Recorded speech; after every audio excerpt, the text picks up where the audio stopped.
ماشيه في ايه؟ هتسيبي اسكندريه ولا لا؟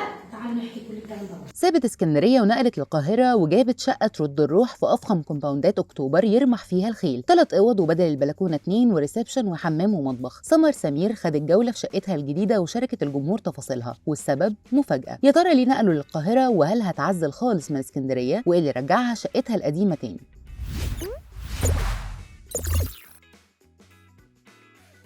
من بيت عيلة سايباه من 8 سنين لشقة تانية قضت فيها أحلى أيام حياتها، لشقة تالتة نقلت فيها من 3 سنين، لشقة رابعة في 6 أكتوبر. ومش بيبيعوا حاجة منهم، بيت العيلة أجرته لفترة لكن شقتها سابتها بالعفش القديم. سمر ما كانتش رايحة شقتها القديمة من وقت فرح نور بنت خالتها، ولما راحت اتفاجئت بيها وبالصراصير اللي ملت المطبخ، وقالت وقت فرح كانت الناس عايشة هنا. ولمت كل العفش منها من أول المطبخ، خدت كل اللي هتحتاجه زي الفرن والتلاجة والغسالة والبوتاجاز بالأنبوبة وأطباق وحلل وصواني وكوبايات ومعالق وأدوات توزيع، وقالت عشان هعمل عزومات في الشقه الجديده. كانت مبسوطه وفرحانه جدا بالخطوه دي وانها هتنقل من اسكندريه للقاهره، وقالت ربنا يرزق كل واحد باللي بيحلم بيه، مفيش حاجه بعيده على ربنا. ادعي ربنا دايما، انا حلمت وحلم وقلت يا رب لو في خير اختاره لي وربنا استجاب. من بعد الفيديو ده وكتير بيقولوا انها اشترت شقه في المصيف وبتنقل العفش ده فيها، وفي اللي قال هترجع لشقتها اللي اتجوزت فيها في بيت العيله، واللي بيقول هتروح المنصوره الجديده، وكلام كتير جدا ومحدش بقى عارف هي بتنقل ليه وهتروح فين. بس سمر من النوع اللي مش بيخبي حاجه على الجمهور ومعيشاهم تفاصيل حياتها لحظه بلحظه، وعارفه ان اي خطوه حلوه في حياتها بتاخدها بيفرحوا ليها. تاني يوم راحت سمر شقتها الجديده عشان تودي العفش وتفرشها، واتفاجئت بكميه التراب والبهدله اللي كانت فيها، لكن نظفتها وخلتها زي الفل. سمر ما كانتش شافت الشقه خالص، واول مره تروح تشوفها زيها زي الجمهور، وما كانتش متوقعه انها هتكون محتاجه المجهود الكبير ده عشان تنظفها. وقالت ليه بتوع القاهره بيسلموا الشقق كده ومش بينظفوها بعد ما بيسيبوها؟ الناس اللي كانوا قبلنا في الشقه ما كانوش منظفينها لدرجه ان في لبس من بتاعهم في الشقه زي الشرابات اللي ماليه الشقه. سمر خدت الشقه كنس وبدات بالاوض، اوضتين منهم ببلكونه واوضه تانية اصغر، وما كانش فيه ولا لمبه في الشقه، عشان كده جابوا الكهربائي يظبط كهرباء الشقه. طبعا اهم حاجه في الشقه عند سمر هي المطبخ. سمر اتفاجئت بكميه البهدله والزباله اللي ماليه، ولكن تعاملت وتخلصت منهم، وبدات تغسل المواعين اللي جابتها معاها من شقتها القديمه وترصهم وتحاول تظبط المطبخ شويه، وحولت الشقه تماما ورجعتها كانها زي الاول. والحقيقه الشقه تشطيبها كان كويس جدا وتشطيب حديث ومش متبهدله الا بس من التراب، وده طبيعي في اي مكان فاضي مش بيتنظف بشكل مستمر. ده كله سمر ما كانتش جابت اي سيره تفاصيل لحد ما فاجئت الجمهور الساعات اللي فاتت وهي بتفرش الشقه وبتحط التاتشات الاخيره ليها، وجاوبت على كل اسئله المتابعين، وقالت ان الشقه ايجار مش تمليك، وانها في القاهره في 6 اكتوبر مش في المنصوره الجديده، وكمان انها مش هتستقر نهائي فيها، ولكن ما قالتش عن سبب انتقالها للقاهره وتحديدا 6 اكتوبر، وقالت انها خطوه جديده في حياتها وطلبت من الجمهور يدعي لها. البعض بيعتقد انها هتقدم برنامج في التلفزيون، وفي ايام تصويره هتقعد في الشقه دي عشان تكون قريبه ومش سفر وتعب عليه. تفتكروا ايه سبب نقلها للقاهره؟ شاركوني بالسبب في الكومنتات.